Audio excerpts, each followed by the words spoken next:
It's the North London derby. It's the reaction show. Tottenham Hotspurs 0, Arsenal 2. Let's get into it.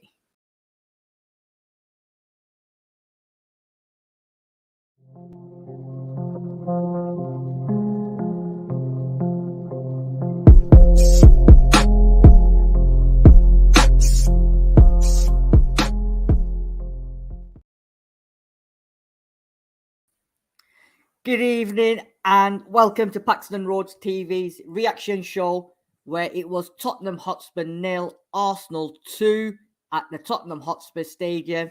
And I hate to say it, but unfortunately, North London is red tonight. And joining me with the analysis and the reaction to the performance is the usual Sam Spurs for life and Mr. Hotspur Hurley. Good evening, gentlemen, and how are we? Or should I not ask that question? Been better. Just say that. Been better. Good. And yourself, Sean? Yeah, I feel like I've been mugged. Mugged. Right. Do you know what? We're not gonna dilly-dally around, as a certain ex-manager said. We're just gonna get into this.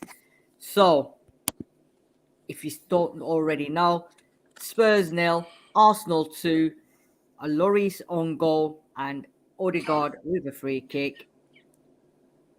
It wasn't even a free kick. Sorry, not a free kick. A shot outside the area. Might as well be a free kick, weren't it? Might as well be a free kick. But yeah, a shot outside the area. Lots to talk about. Where do we start? And I think the most important, we'll get into the game, we'll get into the players, we'll get into the performance, the first half performance again, and the second half performance. But what I want to start with is the team. Now, us guys, the other day on the preview show, we had this discussion and we said, what's going to be the lineup? And we were looking at the formations, what he could go with, and we sort of had a discussion. And I said, if we went with 2 in that middle, which was them 2, and they went with a 3, we're not going to, because there's going to be men versus boys. And for me, it proved men versus boys. Shane, Sam, looking at that lineup today, was you surprised by the starting lineup at all? Or is this what you expected? Nah, this isn't what I expected. We didn't know what was going to be the case in terms of players, but you expected to have I expected to have a back line of Lloris in there, Romero, Dyer long leg. So I guess the back three is going to be the same. Doherty, best of a bad bunch in terms of Doherty or Emerson Royal. So I guess Doherty had to get the call for that. He's probably more attacking. But the left back, that's a surprise for me. You know, when you want a player to really, Sessegnon's had occasional moments in games. He's had occasional, maybe a half a game, maybe 3/4 a game. You say, he's all right. We've never said, he's magnificent. So to play him in a game against Arsenal where, he's playing against probably one of the better right-sided players in the Premier League at this moment in time. And the fact that we've got somebody who made the semi-final of the World Cup recently, who's got more experience as a top goal scorer for Croatia, who doesn't start unless there was a problem. I'm not sure what's going on there. We all talked about Son before. We said that Son was going to start. But should he have started? Definitely not on merit. Brian Gill proved himself. Wrong phrase. Brian Gill at least proved that he was willing to put in the effort for games that he's played in, and he's looked all right. He's looked a bit dangerous. Son hasn't looked dangerous in any games I've seen him play. He scored 3 goals against whoever it was he scores at South. I don't even remember who it was he scored 3 goals against when he came on the sub. But that could have been the same sort of scenario today. He could have been left out, and this is hindsight talking, because I knew he wasn't going to get left out. But in hindsight, leave him out and let him have the effect that he could have had potentially in the same game he scored his hat-trick. So that was, for me, again, just so many things you can do with hindsight. But that left side was terrible. It was terrible because Son weren't much good, and Sessegnon wasn't much good, and Longley was under a lot of pressure on that side anyway. Midfield too were under so much. Every single time one of them had to pick Partey up if Harry Kane didn't do the job, Odegaard would come through or Xhaka would come through, which meant there was only one player in there trying to mark the other 2 players, being Partey and Odegaard or Xhaka, whoever wasn't free. It was a mess. It was a mess. And I'm just sorry. I'll just go back to the very start. It could have been better. It could have and should have started better with a bit more confidence, because this team is devoid of confidence when we go down, when there's tips against us. And when your keeper, as I've talked about many times before, if your keeper does things like that, there is no way you just can't recover from it very well, because it's time and time again, and the back line is so important in a game where you have to score first. You have to score first against this lot. And you throw the ball in the back of the net. I watched it. I couldn't believe what I saw. I was done with him then. I was so mad. Done with him. I don't care what anybody says. He's got to go. He's not. I don't know. He's won a World Cup. He's not good enough. Don't care what anybody tells me. He's not good enough. Don't care about shot stopping. He's not good enough as a keeper under pressure. He's proved it time and time again. 100%. Sorry. I agree. We'll talk about Lloris further down in the show. Sean, looking at that lineup, as expected, or was you surprised?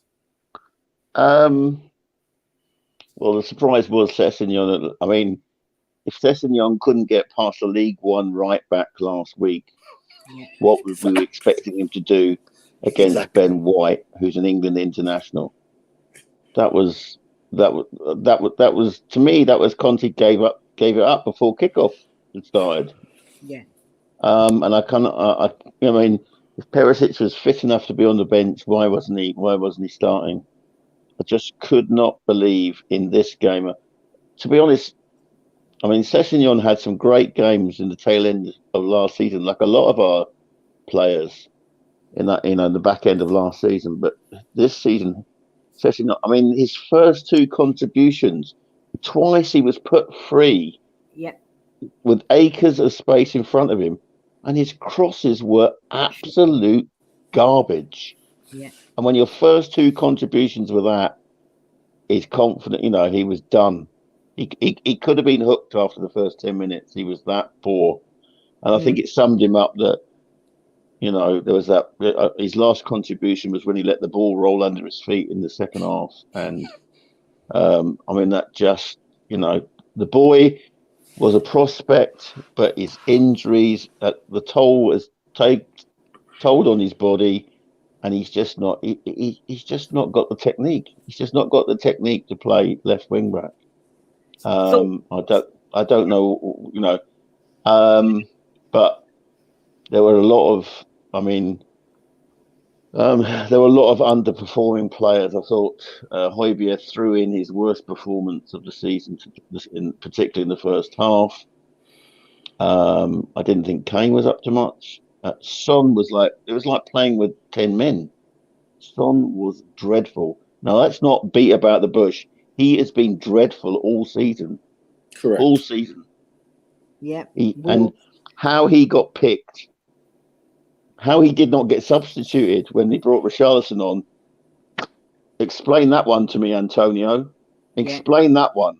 That was the most and he took off Doherty, who was actually contributing on the right-hand side. He took off Doherty before he took off bloody not Emerson. Sessegnon. Yeah. That don't make sense. What's going on? This is what I'm saying. Conte's either doing this on purpose, or I can't say he doesn't know what he's doing. That's a ridiculous statement for me to make. But you wheels at the game. The worst players on that pitch. Sessegnon was terrible. He was terrible. I'm sorry what anybody said. He was terrible. Son was awful. I'm going to give Kane his credit because Kane in the second half at least gives something. He was in and about there. Doherty, again, looked busy, but he's not good enough for us if we're going to go long term. But that midfield with Hojbjerg was playing like, and we said it before, if Hojbjerg has a pants game with a two-man midfield, you are shafted. Shafted. There's no... We'll discuss individual performances as well. So, in theory, do you think when the teams were read out, when the teams were sort of named, Arteta already won the battle and the war? Because, and we discussed this, we know how Arsenal operate, right? We know they've got Odegaard, Xhaka, and Partey, yeah, in that middle three. We had to, or Conte had to put a team out to at least equal them or give them a game. And by playing Sarr and Hojbjerg as the 2 against the 3, that battle was already lost, in my opinion, because them 3, the way they just play, you can't have Sarr, who's only just was it his first full start? And Hojbjerg, who's hit and miss, play against them 3. So for me, that battle was lost already, and I already mentioned that in the preview. And Sessegnon inclusion. This is the problem with Conte. Some of the decisions that he makes, it's just absolutely mental, right? Absolutely mental. I just don't understand what he does. I don't understand what he does, right? So for me, that as soon as I saw that team, I thought, you know what, this is it. We've lost the battle because.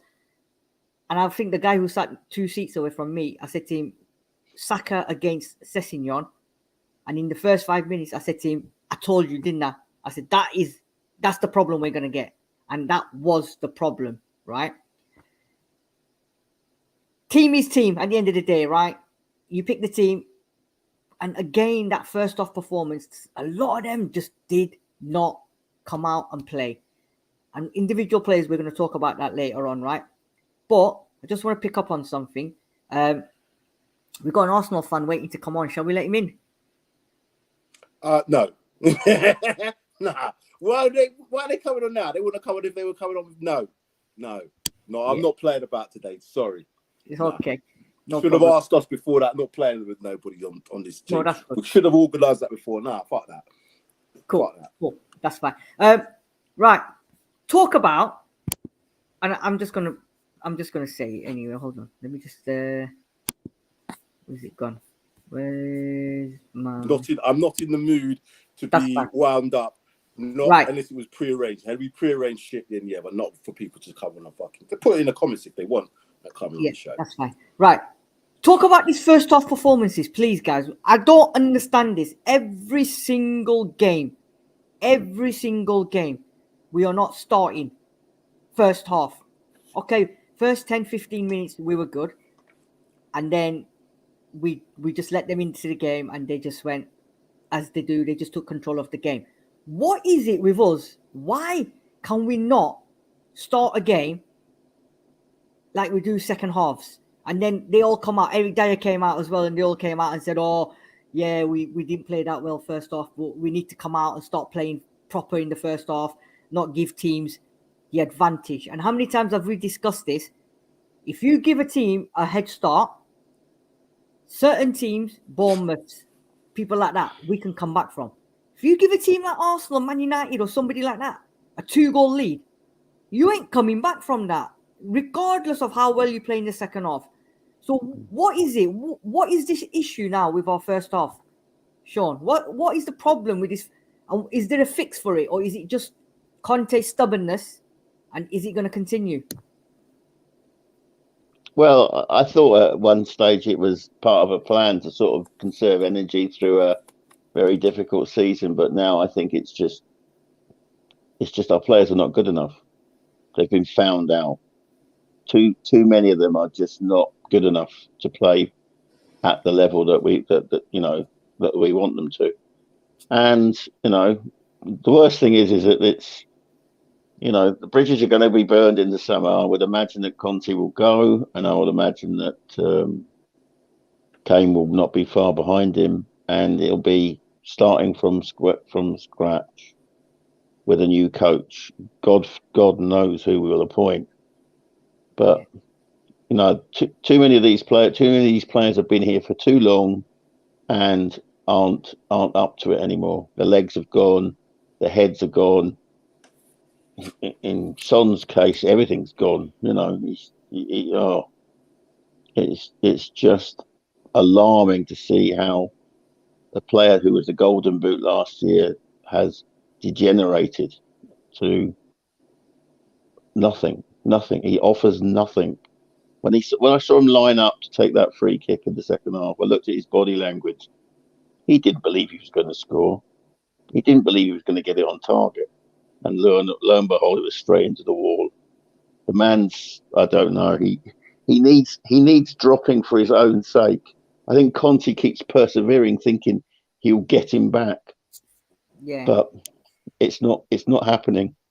It's not happening. I just feel we're one down in numbers. But when Son's been picked, and you know, given that we're playing up against three in midfield most weeks, we're already one down in there as well. It's not, you know, if Conte goes before today, I would have said that would be a disaster. But I'm now at the stage I don't care. I really don't care. I have no love for Conte anymore.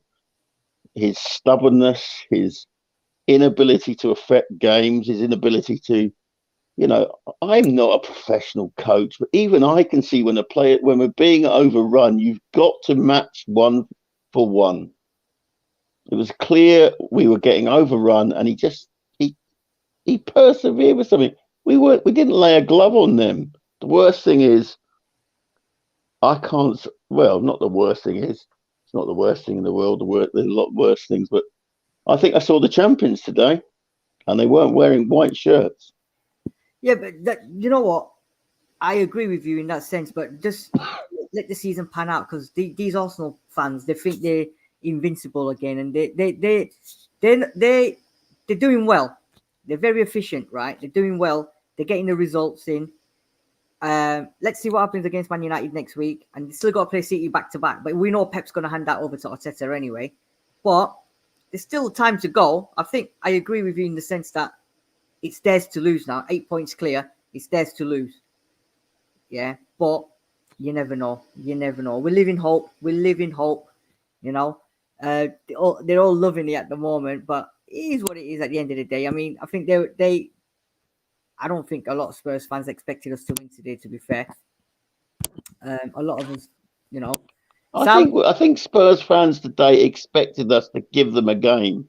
But apart from 10 minutes at the beginning of the first half and 15 minutes after the restart, Arsenal it was easy street. Absolute easy street. It was embarrassing. Embarrassing. And do you know what? I got caught up in the hype in the summer, and we've been proven to be duped again. Players not good enough. Squad not good enough. Sam? Gutted is all I can say. Gutted.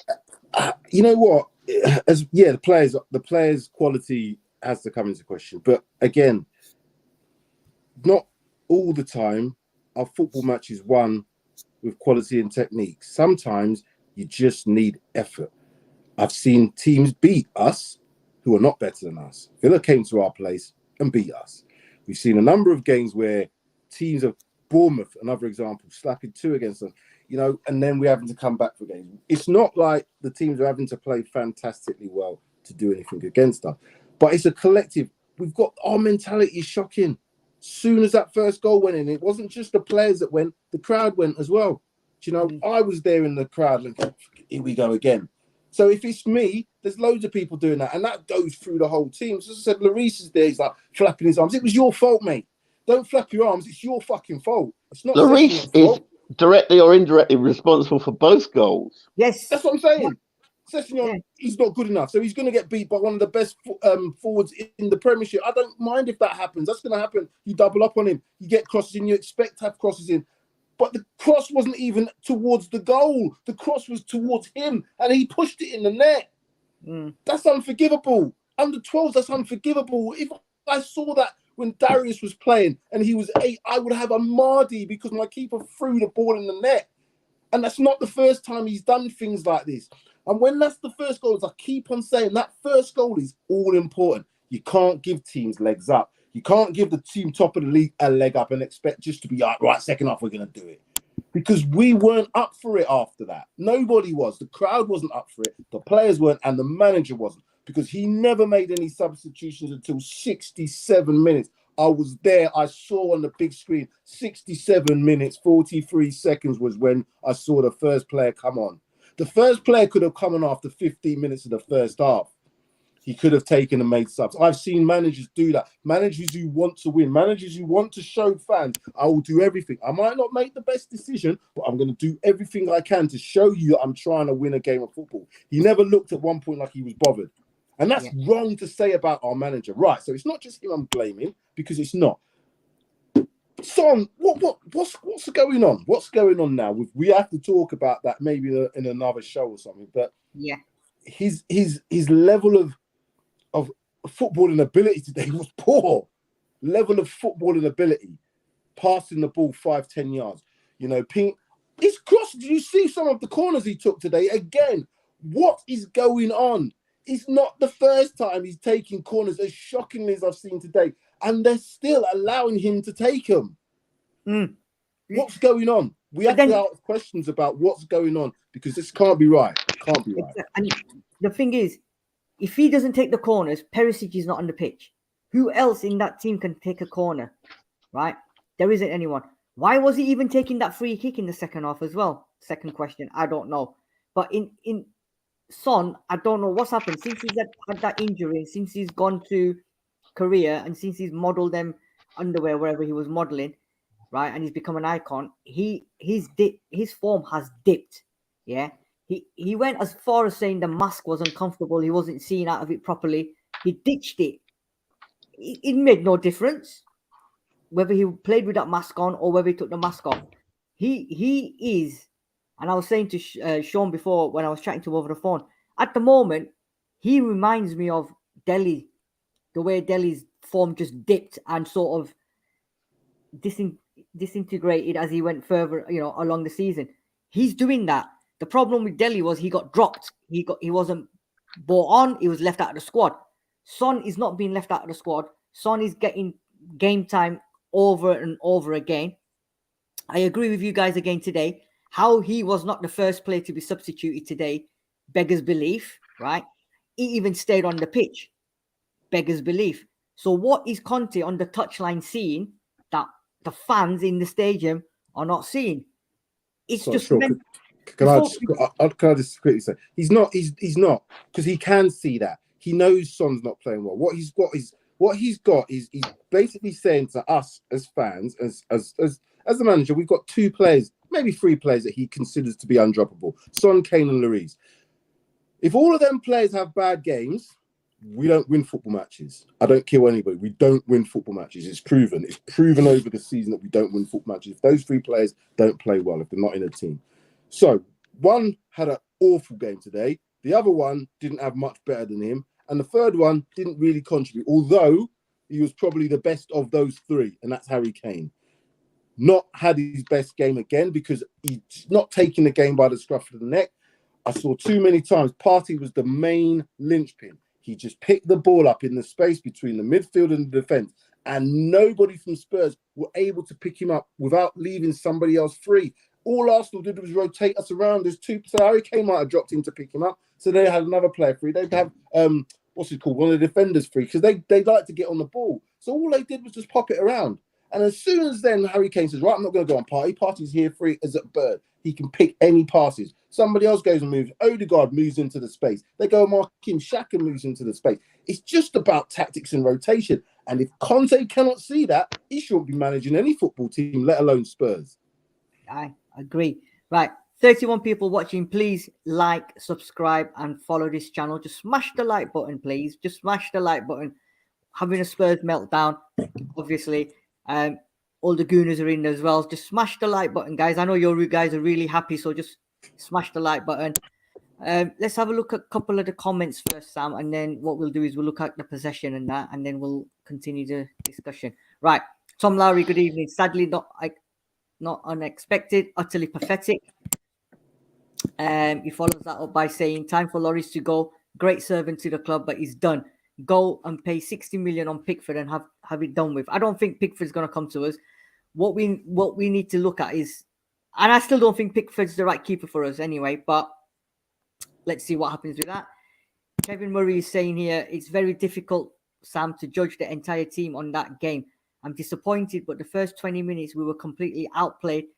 They had a Trojan keeper, Hay in the Village pub, Arsenal boys buying. Well, I don't understand that. Okay, he had a Trojan, Hay in the Village pub, Arsenal buying. I think today. Oh yeah. He's in a village which is full of Arsenal fans. Yeah. Ah, right. I think I agree with him in there. I think the keeper's made a difference today. They've got a young, confidence keeper, right? And he made a couple of decent saves. We've now got a World Cup winning goalkeeper who's living on that World Cup, and he's making mistakes after mistakes now. And the worst thing is the mistakes he's making is costing us games. And then, and when you've got a keeper who's making a mistake and you've already got a fragile defense, then it's game over, because you can't trust the defense as it is. And if your keeper's doing stupidness like that, and Sam, you summed it up, the ball was hit at him and it wasn't even, and he's managed to. Wasn't that goal? It wasn't towards the goal. I saw the angle. It wasn't going in the goal. Had he left it, it wasn't going in the goal. Somebody might have headed it or somebody might have got to it, but that direct cross come shot was not going in the goal. Yeah. So I don't know. I mean, I don't know. Good evening, Dino Dinosaur. You're saying not Pickford. There must be a better mid-20s keeper out there, but we have Hugo in the decision-making of his replacement. Listen, Henderson's gone. We had Pope. He's gone, right? So now I think they're after Raya now, aren't they? And whoever. Then there was that, what's his name? I think one of the Spanish one or the other World Cup keeper, the young one. I can't remember his name. But let's see what happens. David Clark, hi from Leicester. I'm not even upset. That's how low we have sunk. I think there was a lot of Spurs fans going into this game sort of thinking we're going to get beat. But like you said, Sean, we wanted a performance. And yet again, they've not given us a performance. Urgent Chuk is saying just a few points. Obviously, Enoch is to blame, but somewhere Conte has to take the blame. This is atrocious football. He's stubborn about the formation, but these players clearly aren't suited to that. David Clark is saying here, I think this is what I think Sam, you summed up. I've just been on another podcast where they said Lloris' mistake for the goal wasn't the reason we lost, but it was. We weren't playing that bad, but when that mistake was made, it knocked the players. So I watched again. I know you all was there. What I watched because I saw the goal went in. Lloris flapping, saying blah blah, as if to say, trying to make out that maybe it shouldn't have come in. Maybe I shouldn't even have to have done that. But every single player just turned around and walked back to the set. Nobody was like shouting, arguing, saying, "Come on, let's go." They just turned around and walked straight back to the centre circle. That tells me is here we go again. That's the attitude. So if their attitude is like, here we go again, and I see that as a fan, it's like, here we go again. I sat back in my seat and I'm like, okay, we're going to have to come from behind again to beat them lot. The team that you don't want to be going behind at any point in any game, but we have to go behind at our ground. And we didn't look like we even wanted to be bothered. None of the players were even bothered that they'd scored. It's a North London derby. Let's not forget it. At our place, having been beaten 3-1 embarrassingly by them already this season. I don't care about ability in that sense. I want to see players make the same level of effort to close down and stop players from playing. That's all you had to do today in order to make sure we're in the game. But when things like that happen, and that's it. It's hard to win any match of football in the Premier League as it is. It's even harder to give teams goals, but to give the best team in the league goals and then to say to them, okay, we're not going to do anything about it by not making any changes. We're just going to play you players who have been shit and are going to just make sure I'm just really convinced you're now really shit. That don't make any sense. That's a manager's business. That's wrong. Yeah. That's wrong. Sean, Pav is in the house. Good evening, Pav. Fully depressed right now, lads. Ongoing issue with this team. Something needs to change. Omunda Juma, good evening, Mr. Manchester United. Hit the like button, guys. Yes, we are. Right. Before we move on to that, hold on. Well, Omunda's also saying disappointing loss. Interested to hear your views as to why you are underperforming. Sean? Well, we're underperforming because we've got players who are playing a system that they're clearly not up to. You know, we've probably got three midfielders that could play three in the middle, and do you know what? I would have two strikers. I would have Kane and Kulusevski, or Kane and Richarlison, or you know, it's a combination. We need new owners. And I think we need new coach, because he's obviously not coaching these players, or he's not looking at the players and saying, "How do I win this game? How do I win this game with the players I've got?" That's the problem. That's the problem he's got in it, and I think that's a lot of Spurs fans thinking exactly the same as well. Umandi Juma saying again, great graphics, guys, and intro. Agree with what Spursy 141 our very own is saying. We need a whole new squad at Omandi Juma. A whole we don't need a whole new squad. We don't. No. We clearly don't. Manchester United, when they lost to Brentford and that fourth goal winning against Brentford, Gary Neville was basically saying we're about 10 years behind Liverpool. 10 years. Look what's happened in that time. Look where Manchester United are and look where Liverpool are. Things can change very, very quickly in football. But what you have to have is a degree of effort levels to want to change it. I'm not quite sure Conte wants to change it, because if he did, he would have made changes at half time with some of those players that were playing today. He didn't. He hasn't given. Tell me if this makes sense. You're going to play Sarr in one of the biggest games for us in the season anyway, regardless. Yeah. When Basuma, who had one game back, so I'm assuming he's not injured. I'm assuming there's no problem. And I said Conte must have worked things out tactically. So I said, okay, I'm going to go with the fact that he's chosen Sarr. But when we saw how bloody Hojbjerg's playing, then I'm thinking, bloody hell, Sarr's our best player here, and he's not really that experienced. How's this going to work out?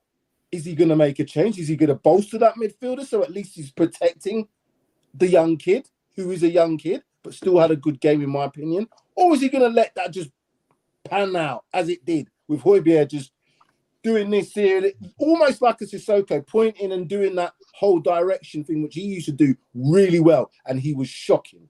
This is what he had to do. I'm not saying he's been a bad player for us this season, but today's game was a one. All right, we need to do something about that. We need to make sure he's either free in midfield or take him off and bring Basuma on. Those are the things that I don't understand. As a coach myself, I don't understand it.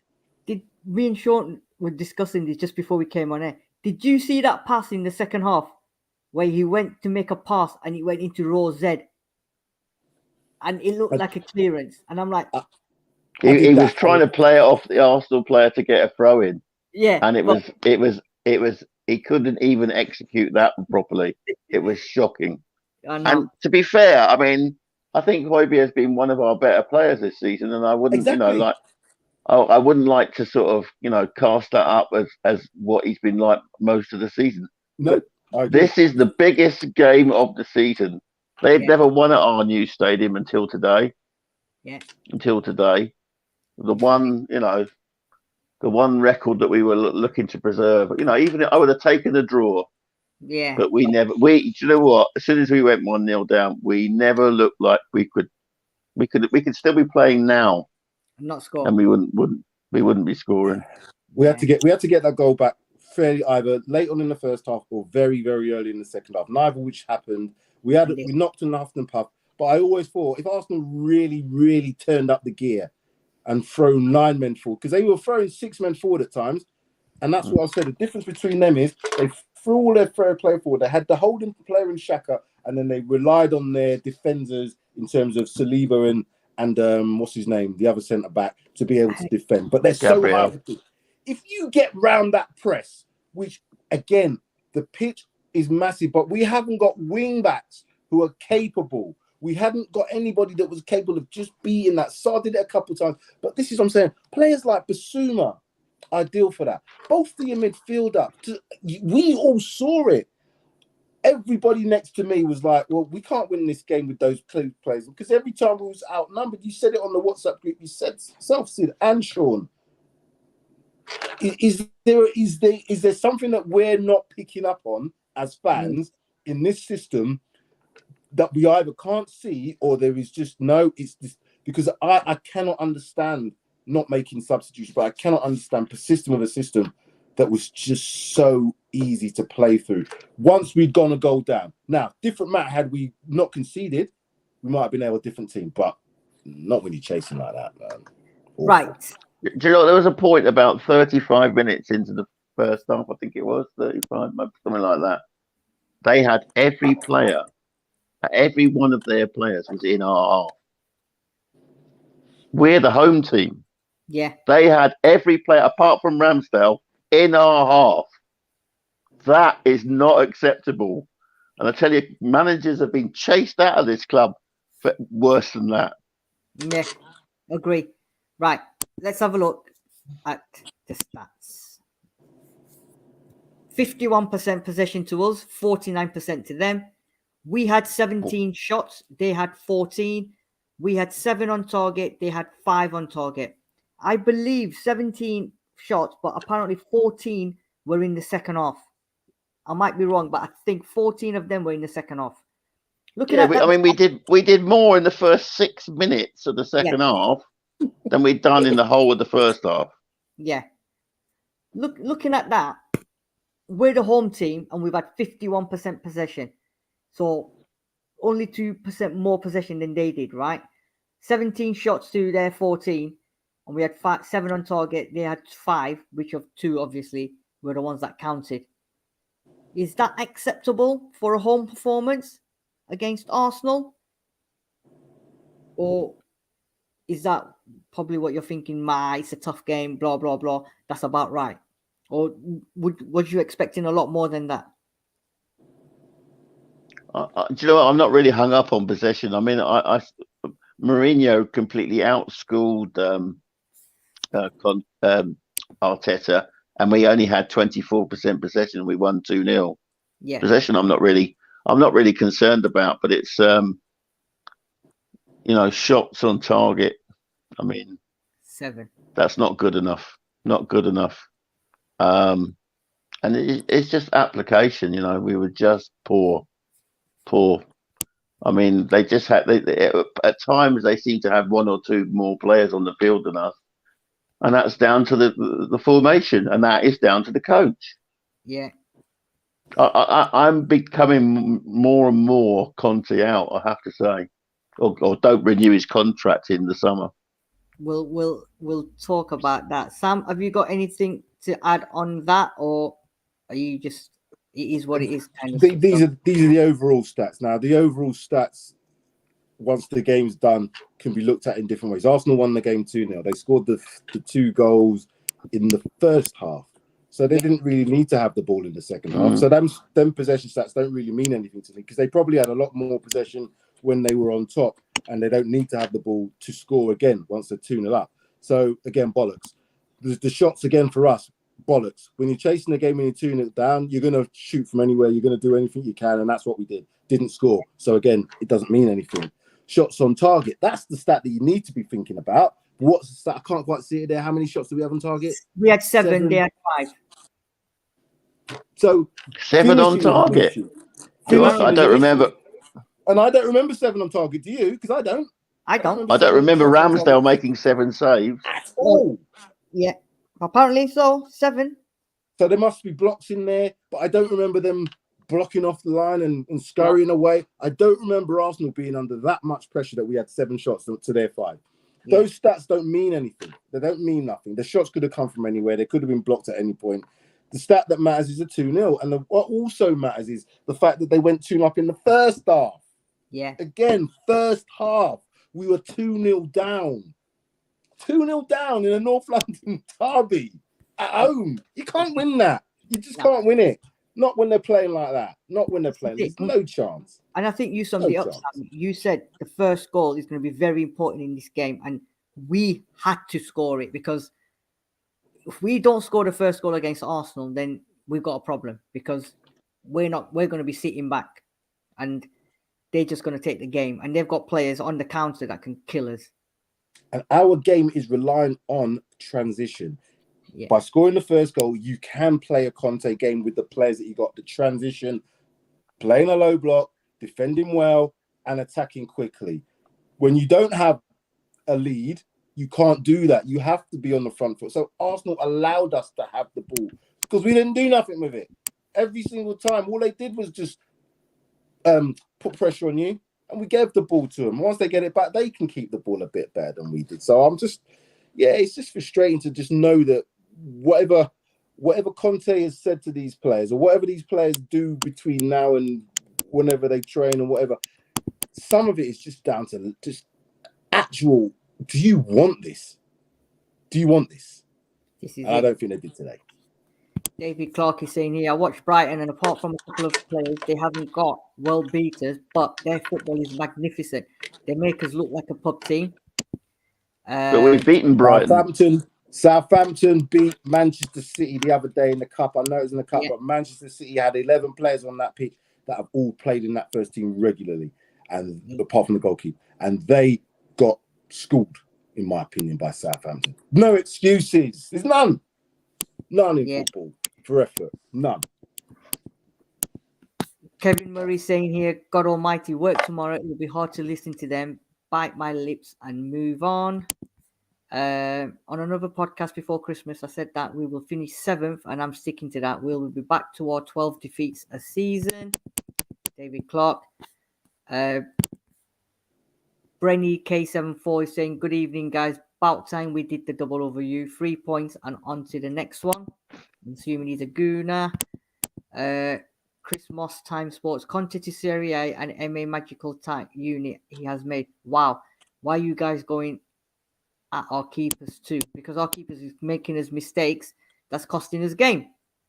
Who said that about going at the keepers? It was Chris Moss. Time Sports. No. Yeah, but he's an Arsenal fan. He's obviously making a reference to the fact that someone had a pop at Ramsdale at the end. Ramsdale, yeah. Do you know what? Right, okay. That fan will be found out and he'll be banned. I mean, there's no in football. No excuse. No excuse for it. I don't know what happened. I didn't know what happened. Apparently, when at the final whistle, the ball went. A referee was about to blow the whistle. Ramsdale went behind the goal to pick up his towel and his water bottle, and he's basically, what he said was, there was a few Tottenham fans behind the goal giving me shit. I gave it back to them, and he said, fair play to them. We had banter, but it was good banter. This one fan decided to climb on top of the hoardings and kick him in the back. Ramsdale, as he went to pick his bottle up and walk away, a fan managed to get on top and kick him. That fan should be banned for life. Yeah. Unacceptable. I don't care what it is, whether it's Arsenal, whether it's Brighton, whether it's Accrington Stanley or whatever. And as Ramsdale said, it's a game of football. Yeah, it's a game of football. And I totally agree with him. That I don't care who you play in, whatever, that it should not be in football. And I hope that fan is found and banned, because you know what? Not only what is disrespectful to the game, disrespectful to the football club, and most importantly, it's disrespectful to us Tottenham fans as well, because now it's going to give us a bad name. And one idiot decided to go and kick a footballer. It's ridiculous. I don't care. It's out of order. Out of order. Let's see what else was going on in the chat section. David Clark is saying, how are you, Spurs? 1-4, not 2 down. I hope I know I'm lost because I didn't even swear at my screen today. I think it's just, you know what? It is what it is. Right. Guys, there's a lot more comments in there. Thank you very much for all your comments. I'm reading them as well. Great insight as well. Please smash that like button. Follow our channel as well. And subscribe if you can. Question I want to ask you both. On my way home in the car, I was listening to the radio. and I think they said they've had this discussion, and Man United were brought up, and they said Man United have dodged the bullet in not getting Conte and getting Ten Hag instead. Apparently, everybody was crying out for Man United to get Conte, and now they're all saying he's been found out, and he's a fraud or whatever they're saying. Do you think Man United have dodged the bullet by getting Ten Hag and not getting Conte? And do you think we've got the wrong manager, or is it just a coincidence that they've started to do well because they've got players that are really good? They've now started to play as a team, whereas we still got a decent manager, or is he a decent manager? And is it just not working, or is it past his sell-by date? Sam, what's your thoughts on that? Okay, so if you look at the Man United squad, I said this a long time ago, Man United have got a very good squad. The players that in their attacking front are very good. You throw in there now the defenders, they've got Casemiro, they've got Varane, they're very, very good players. They just were mismanaged because, you know, the manager that they've had or managers that they've had just couldn't quite do what they needed to do. Some players weren't up for it, blah, blah. So not going too much on Man U. But what's happened now for them is they've got a manager who's prepared to try different things. They've got a manager who's prepared to drop Ronaldo. Think about that. Cristiano Ronaldo was told he was not going to play anymore for this team. For a new manager just come in Eric Ten Hag. That takes more than just balls, because we've seen how that can, you know, develop at any football club when you've got your star player deciding that he wants to be the man and the manager's not.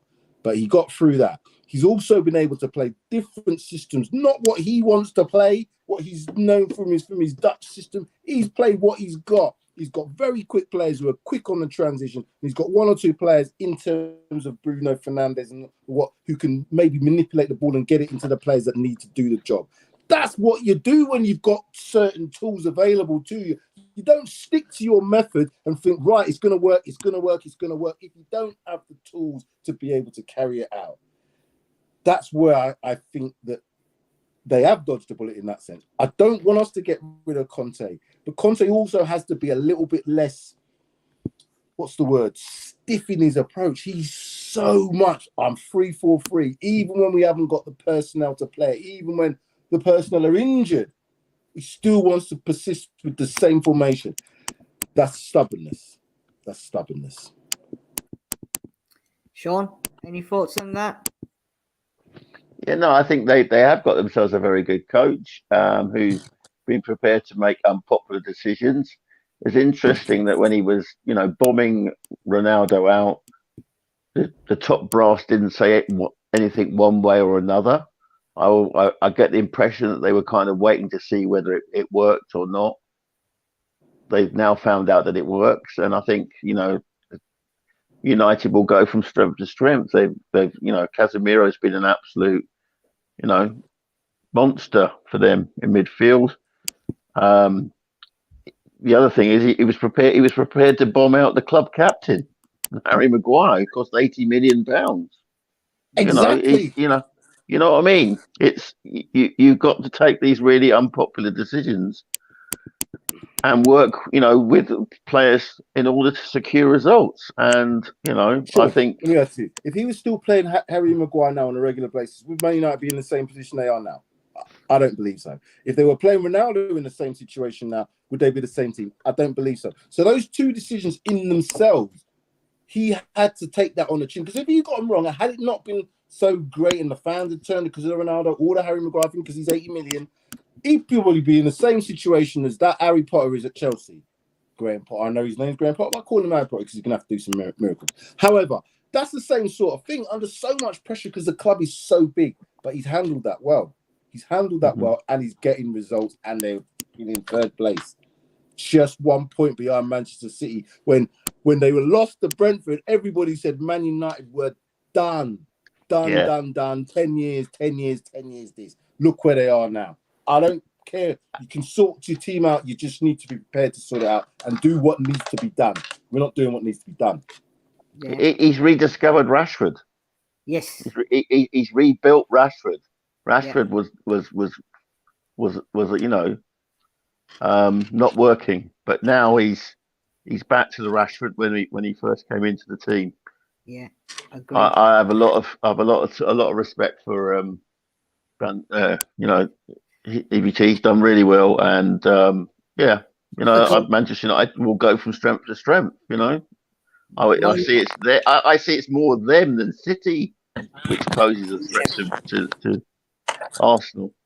Yeah, Marlon Bashford. It's Arsenal's to lose now. Yeah, we've said that, haven't we? Marlon Bashford, good evening. Sam, it's a tactic and formation that's killing the players. David Clark is saying the cross for the first goal, before the ball came across, Lloris was bent over like an old woman with a Zimmer frame. I've watched football since 1961 and never seen keepers make such basic errors. Basic errors that's costing us games. Yeah, like you said, if you make errors and it don't cost you, you say you made errors, but why do they all cost? It's not like it hit him and it hit the post and then ricocheted and they had to clear it. It went in the goal every single time. It falls for play, it goes in the goal every time. Yeah. He made good saves today, don't get me wrong, but I expect our keeper, who's a World Cup winner and 100 and odd caps deep in France, to be able to make saves. That is a given. But to play under extreme pressure, that's what I expect from Hugo Lloris as a World Cup captain and the most capped player in France as the captain.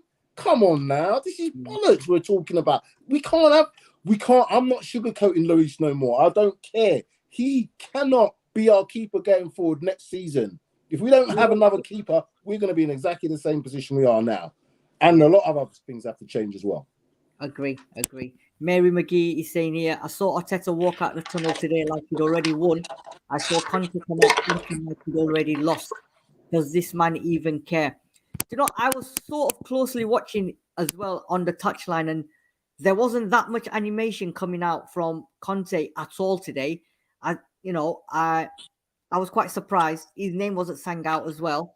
And I was also actually quite surprised with Arteta as well, I think, because he didn't do much. Because, normally he's always out of his dugout. He's running up and down, doing whatever. Even he didn't do much. I know why he didn't do what he's done, because obviously they've been reprimanded for the last couple of games for their conduct. But I was expecting a lot more from Antonio Conte on the touchlines today. And I don't think there was that much from him. Rich, good evening, Ricky. He's saying, can we smash the Conte out button?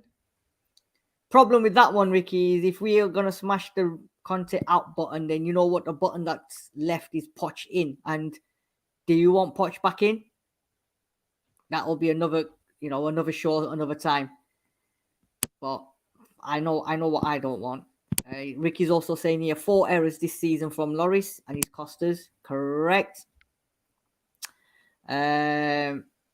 Pipes, good evening, Pipe 71. Trying to get him on the show, but Lloris was never any good. Makes flashy saves from time to time, and people think he's a top keeper. He has fundamental flaws in his game, not counting his constant mistakes. And the problem as well is not having a backup keeper that's willing to walk in and give him competition. He knows he's the number one. He knows he's not going to get dropped unless he's injured or he decides that he don't want to play.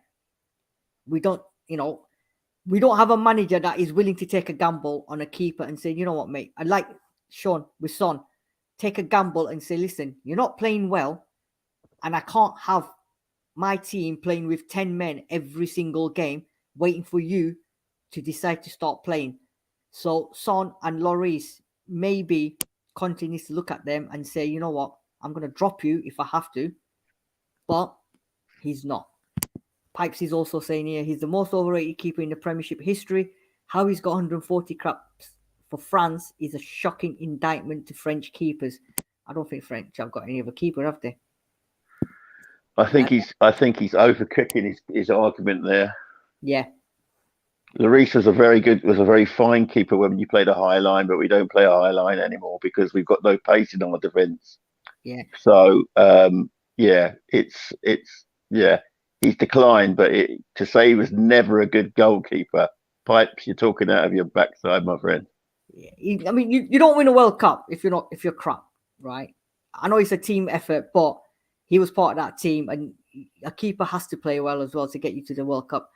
yes, now he's having errors in his game now, but because look at the back line, yeah, when you've got Longley, Dyer, Davis, Tanganga, Sanchez, there's going to be problems. You're going to, have problems. Ricky's saying here, the same can't be asked attitude from the same players under Poch, Jose, Nuno, and now Conte. This attitude, along with Conte's tactics, is the downfall. We've said that many times, haven't we? We've said that many times. There's a mentality issue in the club. Yeah, 100%. 100%. The players get comfortable and, they know they're not going to get dropped. They're going to be picked all the time. They get get diverted with things off the field. And they're not, you've got to work at your game. 100%. 100%. This comment by David Clark, Sean, I'm more sick because this is a season where I don't think any team have been great, but trust us to be woeful when there's a chance to take advantage.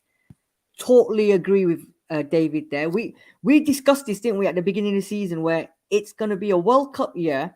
The World Cup is going to have a massive impact on the Prem. Yeah, that 4 or 5 week break is going to have a massive impact. All right, Arsenal didn't have that many players in the World Cup, so they sort of came back on a song where players were fit and whatever. But Liverpool ain't playing well. Man United didn't start playing well. City are not playing well. Then you've got the likes of Arsenal, obviously, just firing away and being consistent. Newcastle have come into the equation. Fulham, Brentford, they're all coming into the equation. Brighton have come into the equation. They're all playing well. But we've just been woeful. If we had all accumulated a lot more points, we would be up there. But typical Tottenham, in a season where everyone else is downing tools, we decide to down tools as well. Yeah, I mean, David, I think, was a very brave man to say that we'll finish 7th. At the minute, I don't see us finishing in the top 8. Yeah. I do feel that we'll go from being in the Champions League this season to being out of Europe altogether. The way it's continuing. I can't see us beating City on Thursday. We won't beat Fulham away on the following Monday. And then we've got City again. And then we've got Preston North End in the Cup.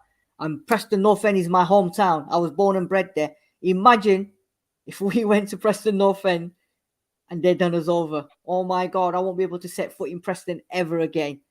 Let alone bloody, that's.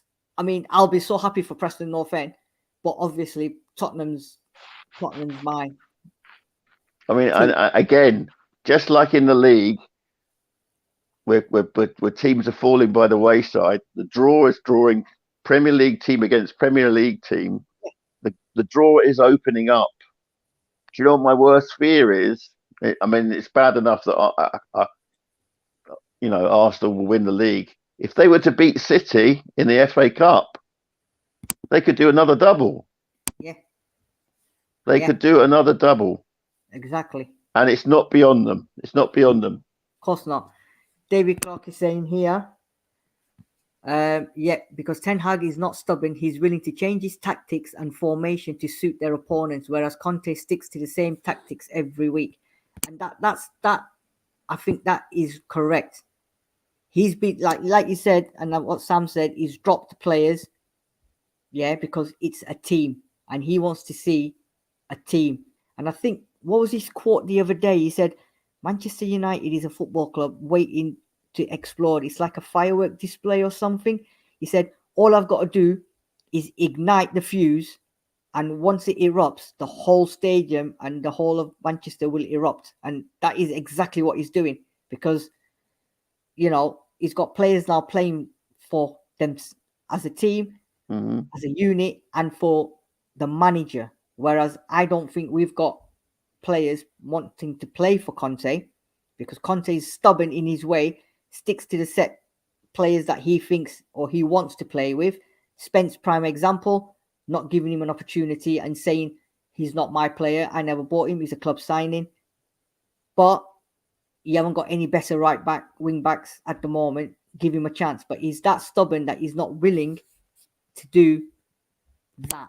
and that is the problem, And games like today's game, you've got to match the opponents. If they're playing with three in the middle, then you've got to play with three in the middle. You know what I mean? But it is what it is, unfortunately. Yeah, we were never in control of the game after 10 minutes. No, we weren't. And this is it. And we've said this time and time again. Once you concede a goal against the likes of Arsenal's, Liverpool's, Man United's, Man City, you're not coming back. No matter how much or how much of an improved performance you do in the second half, you're not going to be able to come back in them games, because the more open you are, the more you're going to attack them, you're going to leave yourself vulnerable. Yeah. And them teams are going to do that. All right, Arsenal second half, even though we huffed and puffed at them, I didn't really see a scoring, Sean. And you said the same, didn't you? We could have played an extra half an hour or an hour and we weren't going to score. We huffed and puffed, but it was just not there. It was just not there. I think we've lost Sam by the looks of it. Maybe his internet connection, wherever he is gone down.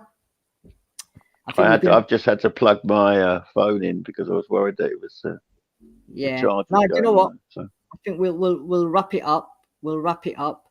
So I've got to do Judge Jodi tomorrow if I can get back up the road in time. That'll be interesting to see your points. Yeah, Jodi's got my marks.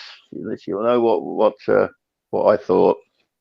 It'll be good to go through the players one by one and cart them off because they were not good enough in the game which counts. Yeah. Kevin Murray saying we haven't got the forceful players to take advantage, Dave. So he's talking, in conversation in the group. Good beats international. Good evening. Overreacting a little. Everything can still change.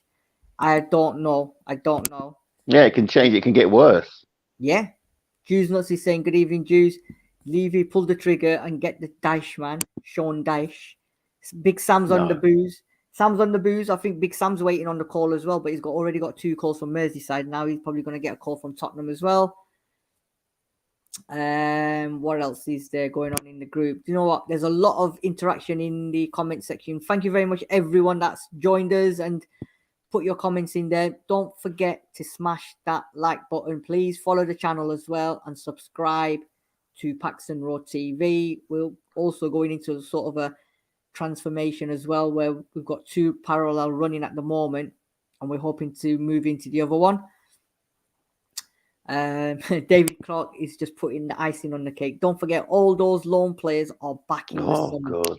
Yeah, exactly. So it's not gonna get any better. January transfer window is open. We're already halfway through and we still haven't got any. We've had a maybes, we've got a possibilities, we've got looking at, we've got bid made, we've got whatever. And it's you know what?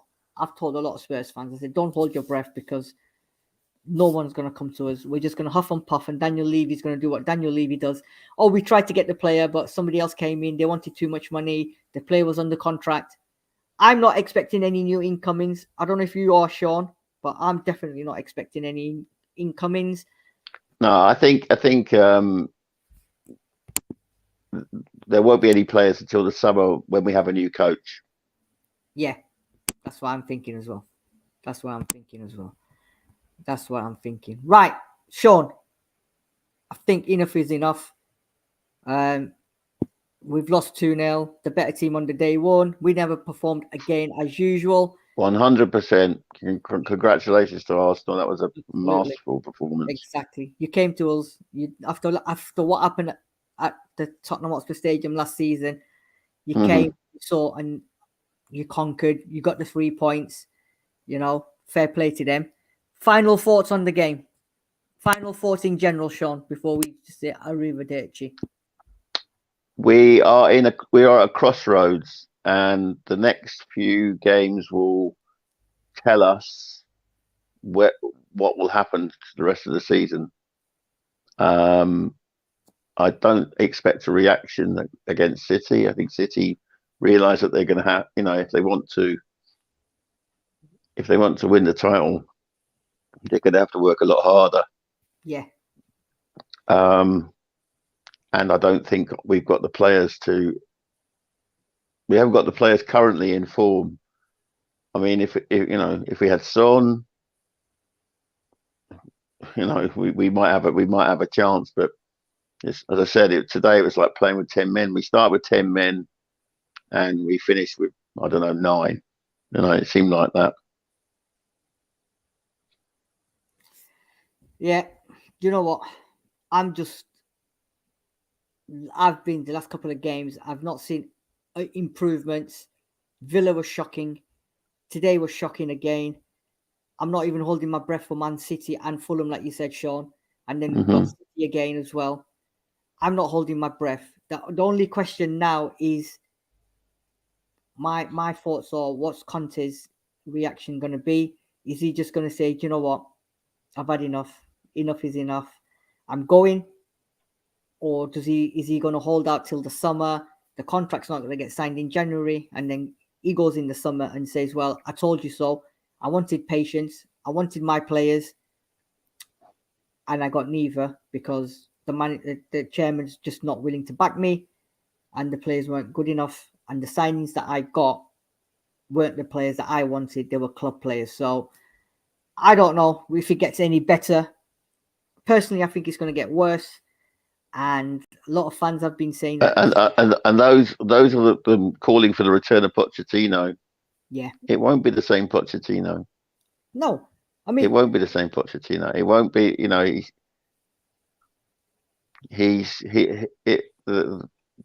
we're not the same team anymore. no. And I can't see him knitting together a winning team out of the squad that he will inherit. Yeah. Right, we're just gonna stop short on this final comment from Good Beats and I think it's ENT. After Villa defeat, did anyone see us beating Palace? Last season after Burnley, we went on a run. Our injuries been terrible, but we move on. I really do hope so. I really do hope that today is a kick that they really, really need it up their backsides, especially losing to Arsenal. We cannot vouch.